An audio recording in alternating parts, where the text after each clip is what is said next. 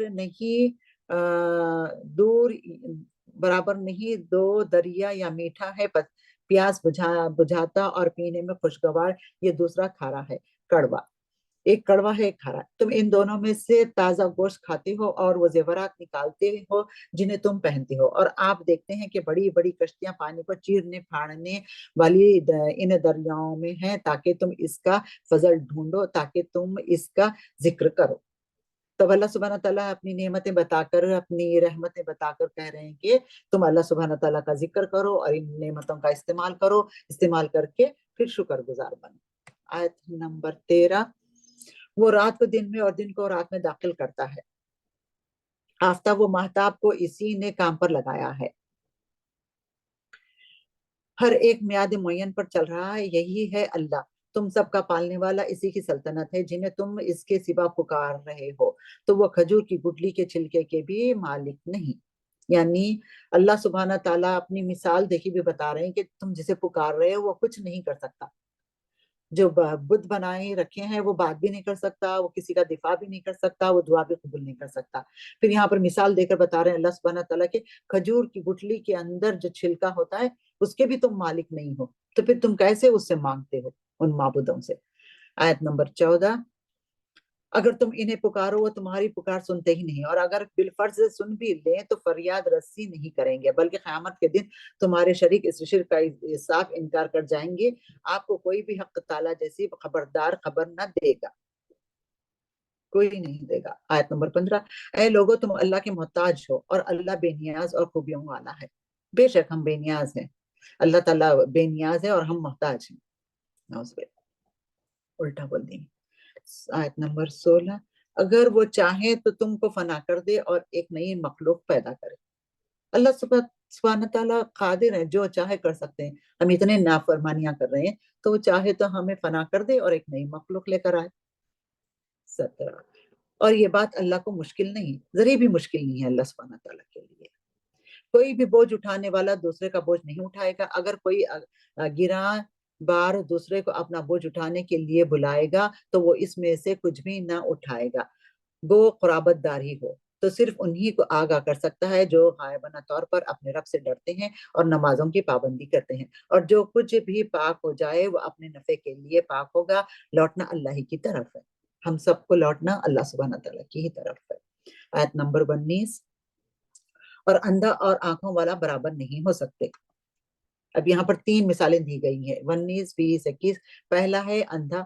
اور پھر یہ دوسرا ہے اور نہ تاریکی نہ روشنی پھر یہاں پر تیسرا ہے نہ چھاؤں نہ دھوپ یہ تینوں باتیں بتا رہے ہیں اللہ سبحانہ تعالیٰ یہ ایک نہیں ہو سکتے اندھا اور دیکھنے والا ایمان والا اور کافر پھر یہاں پر دیکھیے آپ نہ تاریکی نہ روشنی اندھے سے مراد کافر اور آنکھوں سے مراد مومن اندھیروں سے باطل اور روشنی سے مراد حق باطل کی بے شمار قسمیں ہیں اس لیے اس کے لیے جمود کا اور حق چونکہ متعدد نہیں ہے متعدد نہیں ایک ہی ہے اس لیے اس کے لیے واحد کا صیغہ استعمال کیا گیا ہے یہ ثواب و عطاب یا جنت و دوزخ کی تمثیل ہے آیت نمبر 22 اور زندہ اور مردے برابر نہیں ہو سکتے اللہ تعالیٰ جس کو چاہتے ہیں سنا دیتا ہے اور آپ کو نہیں سنا سکتے جو خبروں میں ہیں بے شک آیت نمبر 24 ہم نے ہی آپ کو حق دے کر خوشخبری سنانے والا اور ڈرانے والا بنا کر بھیجا اور کوئی امت ایسی نہیں ہوئی جس میں کوئی ڈر سنانے والا نہ گزرا ہو ہر امت میں کوئی نہ کوئی ڈرانے والا ضرور آیا ہے 25 اور اگر یہ لوگ آپ کو جھٹلائیں تو جو لوگ ان سے پہلے ہو گزرے ہیں انہوں نے بھی جھٹلایا تھا، ان کے پاس بھی ان کے پیغمبر معجزے اور صحیفے اور روشن کتابیں لے کر آئے تھے۔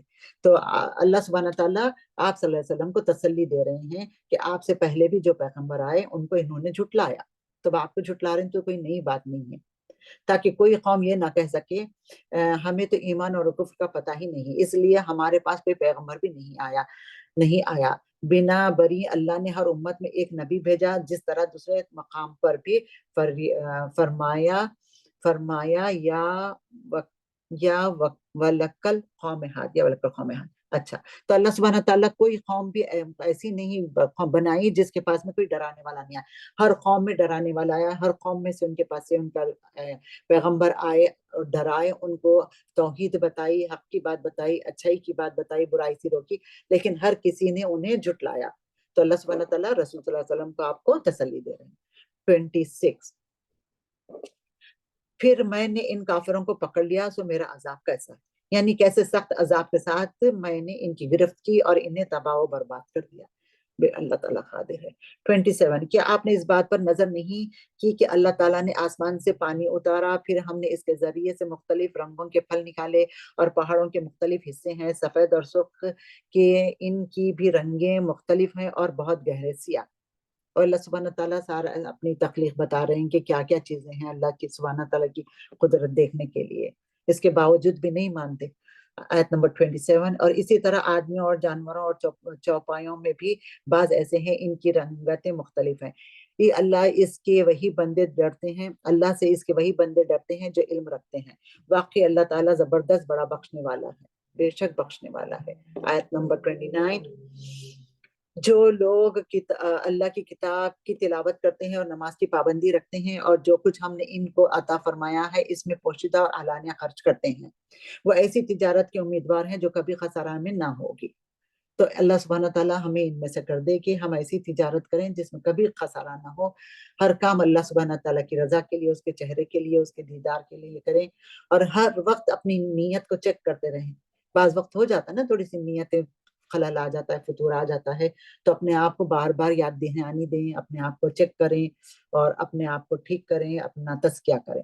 کتاب اللہ سے مراد قرآن کریم ہے، تلاوت کرتے ہیں یعنی پابندی سے اس کا اہتمام کرتے ہیں۔ اقامت صلاۃ کا مطلب ہوتا ہے نماز کی ادائیگی جو مطلوب ہے، یعنی وقت کی پابندی اور اعتدال ارکان اور خشوع و خضوع کے اہتمام کے ساتھ پڑھنا، یعنی رات دن علانیہ پوشیدہ دونوں طریقوں سے حسب ضرورت خرچ کرتے ہیں۔ بعض کے نزدیک پوشیدہ سے نفلی صدقہ اور علانیہ سے صدقہ واجبہ زکوٰۃ مراد ہے، یعنی ایسے لوگوں کا اجر اللہ کے ہاں یقینی ہے جس میں مندی اور کمی کا امکان نہیں۔ تو صدقے میں بہت ساری چیزیں آ جاتی ہیں، یہ بھی آتا نا کہ جس نے قرآن بآواز بلند پڑھا اس نے دکھا کر صدقہ کیا، جس نے قرآن آہستہ پڑھا، حدیث کا مفہوم ہے کہ اس نے چھپا کر صدقہ کیا۔ تو ہم بہت ہماری ساری زندگی ہمارا جینا مرنا ہے، ہمارا چلنا پھرنا، ہر ہمارے ایکشن میں کوئی نہ کوئی بات ہے، اچھائی کی بات ہے، صدقہ کرنے کی بات ہے۔ جب ہم اچھا کام کرتے ہیں نا تو صدقہ ہوتا ہے، پھر اس کو دیکھ کے لوگ عمل کرتے ہیں نا، تو ہمیشہ اسی لیے جیسا کہ سلام میں پہل کی، صدقہ کیا نا تو اس کو دیکھ کر لوگ عمل کرتے ہیں۔ اسی طرح سے بہت اچھی باتیں تو بہت ہے، لیکن اب وقت کی کمی۔ آیت نمبر 30، تاکہ ان کو ان کی اجرتیں پوری دے دے اور ان کو اپنے فضل سے زیادہ، بے شک وہ بڑا بخشنے والا قدردان ہے۔ اللہ سبحانہ تعالیٰ جب ہم کریں گے نا تو وہ بڑا غفور الرحیم ہے اور شکور ہے، ہماری قدر بھی کرے گا اور ہمیں خوب دے گا۔ آیت نمبر 31، یہ کتاب جو ہم نے آپ کے پاس وحی کے طور پر بھیجی ہے یہ بالکل ٹھیک ہے جو آپ کے اپنے سے پہلی کتابوں کی تصدیق کرتی ہے، اللہ تعالیٰ اپنے بندوں کی پوری خبر رکھنے والا، خوب دیکھنے والا ہے۔ آیت نمبر 32، پھر ہم نے ان لوگوں کو اس کتاب کا وارث بنایا جن کو ہم نے اپنے بندوں میں پسند فرمایا، پھر بعض تو ان میں اپنی جانوں پر ظلم کرنے والے ہیں اور بعض ان میں سے متوسط درجے کے ہیں، اور بعض ان میں سے اللہ کی توفیق سے نیکوں میں ترقی کیے چلے جاتے ہیں، یہ بڑا فضل ہے۔ آیت نمبر 33، وہ باغات میں ہمیشہ رہنے کی جن میں یہ لوگ داخل ہوں گے، سونے کے کنگن موتی پہنائے جائیں گے اور پوشاک ان کی ریشم ہوگی۔ اللہ سبحانہ تعالیٰ انہیں نوازے گا یہ نا ساری چیزوں سے انشاءاللہ تعالیٰ۔ 32، ابھی 33، اور کہیں گے اللہ تعالیٰ کا لاکھ لاکھ شکر ہے جس نے ہم سے غم دور کیا، بے شک ہمارا پروردگار بڑا بخشنے والا قدردان ہے۔ 35 ہاں، جس نے ہم کو اپنے فضل سے ہمیشہ رہنے کے مقام میں لا اترا، جہاں نہ ہم کو کوئی تکلیف پہنچے گی اور نہ ہم کوئی خستگی پہنچے گی. آیت نمبر 36. اور جو لوگ کافر ہیں ان کے لیے دوزخ کی آگ ہے، نہ تو ان کی قضا ہی آئے گی کہ مر ہی جائیں، اور نہ دوزخ کا عذاب ان سے ہلکا کیا جائے گا. ہم کافر کو ایسی ہی سزا دیتے ہیں. 37. اور وہ لوگ جو اس طرح چلائیں گے کہ اے ہمارے رب ہم کو نکال لے، ہم اچھے کام کریں گے، برخلاف ان کاموں کے جو کیا کرتے تھے. اللہ کہے گا کیا ہم نے تم کو اتنی عمر نہ دی تھی؟ جس کو سمجھنا ہوتا وہ سمجھ سکتا، اور تمہارے پاس ڈرانے والا بھی پہنچا تھا. سو مزہ چکھو، ایسے ظالموں کا کوئی مددگار نہیں. تو اللہ سبحانہ تعالیٰ یہاں پر بتا رہے ہیں کہ جس کو 60 سال کی عمر دے دی نا، اور اتنی عمر پانے کے بعد بھی پھر وہ اپنا تزکیہ نہ کرا، اللہ کی کتاب نہیں پڑھا، اللہ کا حکم نہیں مانا، تو پھر اس کے ساتھ اللہ سبحانہ تعالیٰ اس کا حساب ہوگا. آیت نمبر 38. بے شک اللہ تعالیٰ جاننے والا ہے آسمانوں اور زمین کی پوشیدہ چیزوں کا، بے شک وہی جاننے والا ہے سینوں کی باتوں کا. آیت نمبر 39. وہی ایسا ہے جس نے تم کو زمین میں آباد کیا، سو جو شخص کفر کرے گا اس کے کفر کا وبال اسی پر پڑے گا، اور کافروں کے لیے ان کے کفر ان کے پروردگار کے نزدیک ناراضگی ہے، بڑھنے کا باعث ہوتا ہے، اور کافروں کے لیے ان کا کفر خسارہ یہ بڑھنے کے باعث ہوگا. آیت نمبر 40. آپ کہیے کہ تم اپنے قرارداد شریکوں کا حال تو بتاؤ جن کو تم اللہ کے سوا پوجا کرتے ہو، یعنی مجھے یہ بتلاؤ کہ انہوں نے زمین میں کون سا جز بنایا ہے، یا ان کا آسمان میں کچھ ساجھا ہے، یا ہم نے ان کو کوئی کتاب دی کہ یہ اس کی دلیل پر قائم ہو، بلکہ یہ ظالم ایک دوسرے سے نرے دھوکے کے باتوں کا وعدہ کرتے ہیں.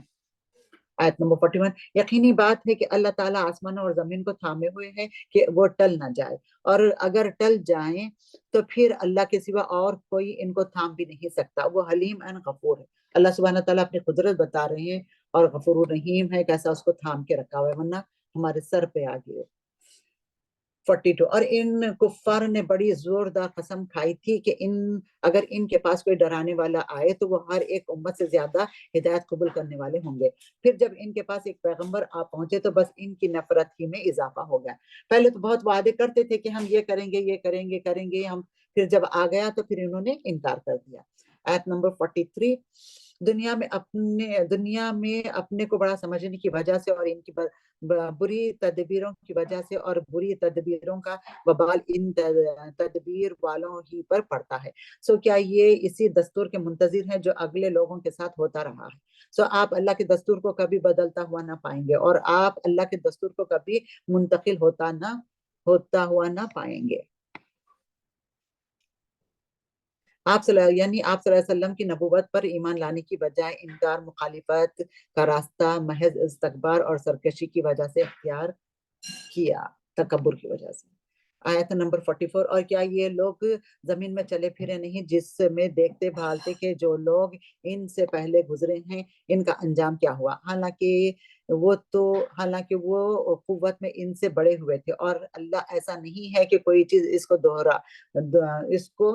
اللہ پھر پڑھتے ہیں کہ کوئی چیز اس کو ہرا دے، نہ آسمانوں میں نہ زمین میں، وہ بڑے علم والا، بڑی قدرت والا ہے بے شک. 45. اور اگر اللہ تعالیٰ لوگوں پر ان کے اعمال کے سبب دار و گیر فرمانے لگے تو روئے زمین پر ایک جانور کو نہ چھوڑتا، لیکن اللہ تعالیٰ کو میعاد معین تک مہلت دے رہا ہے. سو جب ان کی میعاد آ پہنچے گی تو اللہ تعالیٰ اپنے بندوں کو آپ دیکھ لے گا. تو اللہ سبحانہ تعالیٰ یہ جتنا بھی غلط کام کرنے والوں کو، کافروں کو، دوسروں کو، سب کو جو آرام کی زندگی یا ساری چیزیں دے رکھی ہیں، اس کا یہ مقصد نہیں ہے کہ وہ جو کر رہے ہیں بہتر کر رہے ہیں اور اللہ سبحانہ تعالیٰ ان کو دیتے جا رہے ہیں. اس کا مقصد یہ ہے کہ ہر چیز کا ایک معین وقت مقرر ہے، اسی لیے اللہ سبحانہ تعالیٰ کے اس وقت کے لیے انتظار کر رہے ہیں، وہ وقت پر کرے گا. سورہ یاسین اس میں ہے، اس کا نمبر ہے 36، تعداد ہے 83.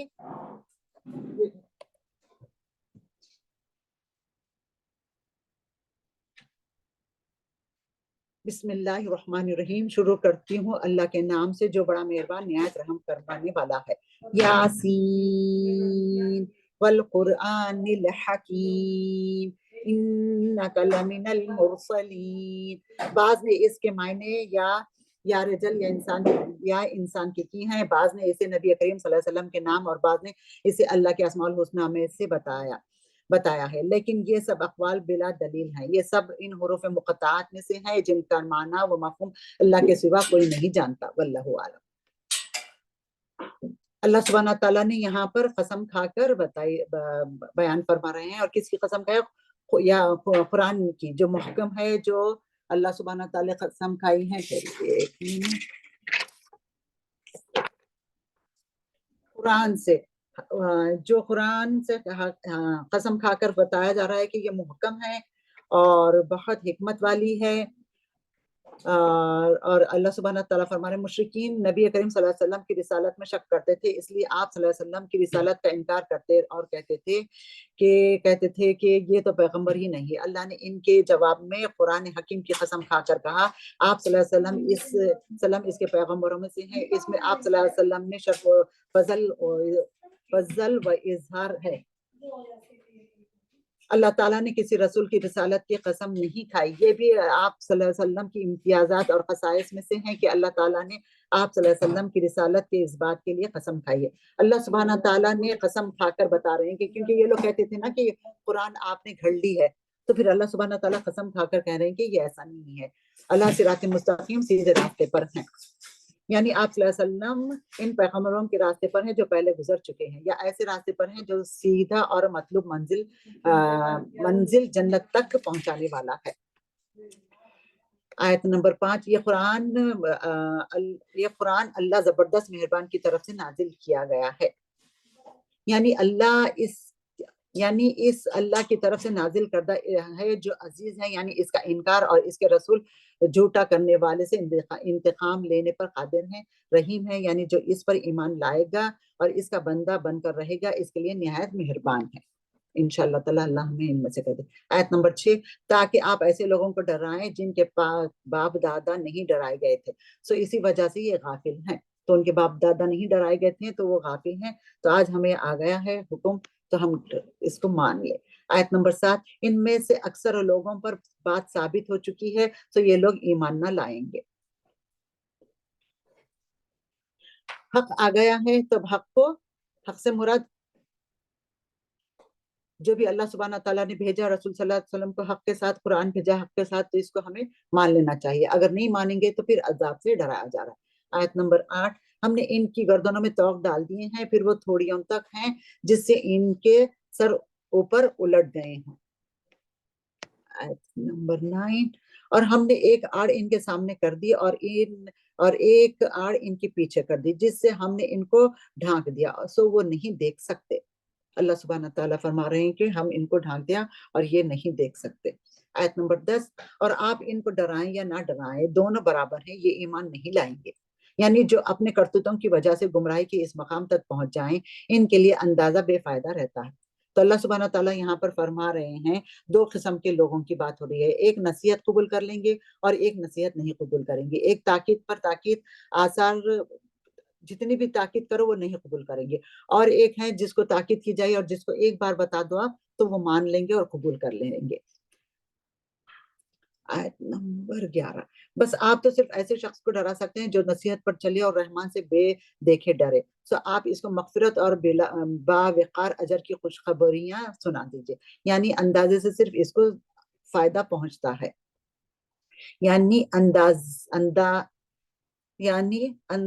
انظار سے یعنی انظار سے صرف اس کو فائدہ پہنچتا ہے جو عمل کرے گا, جو عمل نہیں کرے گا اس کو فائدہ نہیں پہنچے گا. آیت نمبر 12, بے شک ہم مردوں کو زندہ کریں گے اور ہم لکھتے جاتے ہیں, اور وہ اعمال بھی جن کو لوگ آگے بھیجتے ہیں, اور ان کے وہ اعمال بھی جن کو پیچھے چھوڑ جاتے ہیں, اور ہم نے ہر چیز کو واضح کتاب میں ضبط کر رکھا ہے. تو یہاں پر آثار کے لیے بات ہو رہی ہے. اِنَّا نَحْنُ نُحْيِي الْمَوْتَ وَنَكْتُبُ مَا قَدَّمُوا وَآثَارَهُمْ. تو یہ آثار کی بات ہو رہی ہے. تو ہم جو بھی اچھے آثار چھوڑیں گے, جو بھی برے آثار چھوڑیں گے, اس کا اجر ملے گا ہمیں. تو ہمیں کوشش کرنا چاہیے کہ اچھے آثار چھوڑیں, جو بھی کام کرے اچھا کرے, تاکہ لوگ دیکھیں اچھائی کی طرف آئیں, رغبت حاصل کریں, اور پھر ارادہ بھی رکھیں کہ اچھا کام کرنے.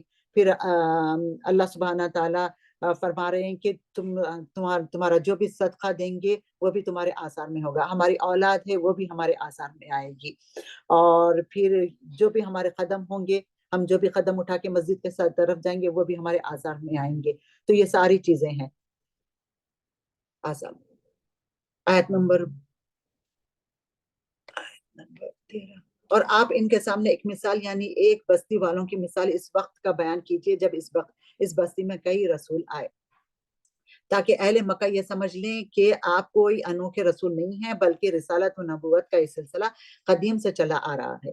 رسول صلی اللہ علیہ وسلم خاتم النبی ہے، لیکن آپ سے پہلے جتنے بھی آئے یہ سلسلہ چلتے آ رہا ہے، لیکن پھر بھی یہ لوگ اتنا انکار کرتے ہیں، پھر بھی نہیں مانتے۔ تو ان کا تکبر دیکھیں آپ۔ آیت نمبر 14، جب ہم ان کے پاس 2 کو بھیجا سو ان لوگوں نے اول دونوں کو جھٹلایا، پھر ہم نے تیسرے سے تائید کی، سو تو ان تینوں نے کہا ہم تمہارے پاس بھیجے گئے۔ یہ 3 رسول کون تھے؟ مفسرین ان کے مختلف نام بیان کیے ہیں، لیکن نام مستند ذریعے سے ثابت نہیں ہے۔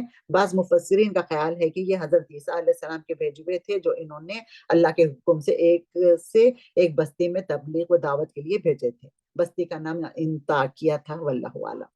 تو اب ناموں سے ہمیں کیا کرنا ہے؟ ہمیں سبق یہ لینا ہے کہ اللہ سبحانہ تعالیٰ نے بھیجا تھا۔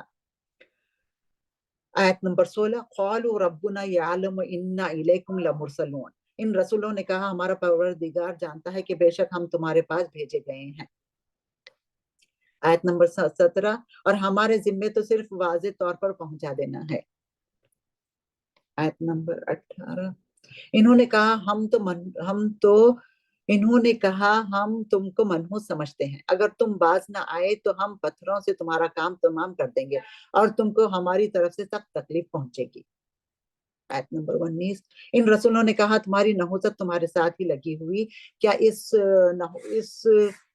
اس کو نحوست سمجھتے ہیں کہ تم کو نصیحت کی جائے، بلکہ تم حد سے نکل جانے والے ہو، یعنی وہ تمہارے اعمال بد کا نتیجہ ہے جو تمہارے ساتھ ہی ہے، نہ کہ ہمارے ساتھ۔ جو برے اعمال کریں گے وہ ان کے ساتھ ہی ہوگا، وہ ہمارے ساتھ نہیں۔ جو جیسا کرے گا ویسا بھرے گا بولتے ہیں نا ہماری زبان میں، وہی ہے وہ۔ 20، ایک شخص اس شہر کے آخری حصے سے دوڑتا ہوا آیا، کہنے لگا اے میری قوم، ان رسولوں کی راہ پر چلو۔ یہ شخص مسلمان تھا، جب اسے پتہ چلا کہ قوم پیغمبروں کی دعوت کو نہیں اپنا رہی تو اس نے آ کر رسولوں کی حمایت کی اور ان کی اتباع کی ترغیب دی۔ تو وہ بھاگتا ہوا آیا، کہنے لگا ان رسولوں کی، ان پیغمبروں کی آپ دعوت مان لو، ان کی بات مان لو، لیکن جس کو نہیں ماننا وہ نہیں مانے۔ آیت نمبر 21، ایسے لوگوں کی راہ پر چلو جو تم سے کوئی معاوضہ نہیں مانگتے اور وہ راہ راست پر ہیں۔ تو یہ تھا ہمارا سورہ یاسین پورا تھوڑی سی۔ اب میں تھوڑے سے پورے سپارے میں سے اپنے لیے تھوڑے عمل کی باتیں یا اپنے لیے کچھ پوائنٹس نکالی ہوں کہ آئیے اخلاص کے ساتھ ہم ان پر عمل کرنے کی کوشش کریں۔ سب سے پہلا تھا کیا تھا اس میں؟ دیکھیے آپ، بندہ جو مومن، اور پھر دوسرا تھا جوڑے، اللہ سبحانہ تعالیٰ ساری چیز جوڑوں سے بنائی ہے۔ پھر اس کے بعد میں تھا اللہ سبحانہ تعالیٰ نے چاند اور سورج بنائے ہیں، ہاں۔ پھر اس میں تھا ہمارے لیے سبق کے لیے کہ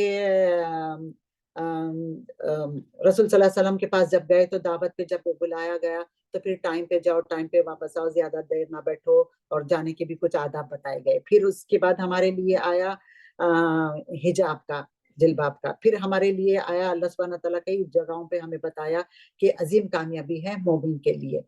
پھر اس کے بعد میں ہمیں بتایا کہ سیکھو داؤد علیہ السلام کو کتنی نعمتوں سے نوازا، پھر سلیمان علیہ السلام کو کتنی نعمتوں سے نوازا، یہ بتایا گیا۔ اور جنات کے بارے میں بتایا گیا کہ وہ غیب کا علم نہیں جانتے تھے۔ پھر ہمیں خوشخبری دی گئی۔ پھر اس کے بعد میں ہمیں بتایا گیا کہ اصل خسارہ پانے والے کون ہیں؟ جو انکار کرتے ہیں قرآن کا اور رسول کا۔ پھر ہمیں بتایا گیا کہ سب سے بہترین بات کہ اللہ سبحانہ تعالیٰ مومن بندے کی کتنی قدر کرتے ہیں، اس کی قدر دانی کرتے ہیں اور اس کا بہترین اجر دیں گے۔ اللہ سبحانہ تعالیٰ نے ہمارے لیے بہترین اجر اٹھا کر رکھا ہے۔ پھر سب لوگوں کی مثالیں دیکھیں، ہمیں یہ سارا بتایا گیا۔ تو میں پورے سپارے کا تھوڑا سا ایسا نچوڑ نکال کے یہ لکھ کے رکھی تھی کہ عمل کی باتیں ہمارے لیے۔ آئیے اخلاص کے ساتھ اس احسن عمل کی ہم اپنے لیے کوشش کرتے ہیں، ہم بھی عمل کریں اور دوسروں کو بھی بتائیں انشاءاللہ تعالی۔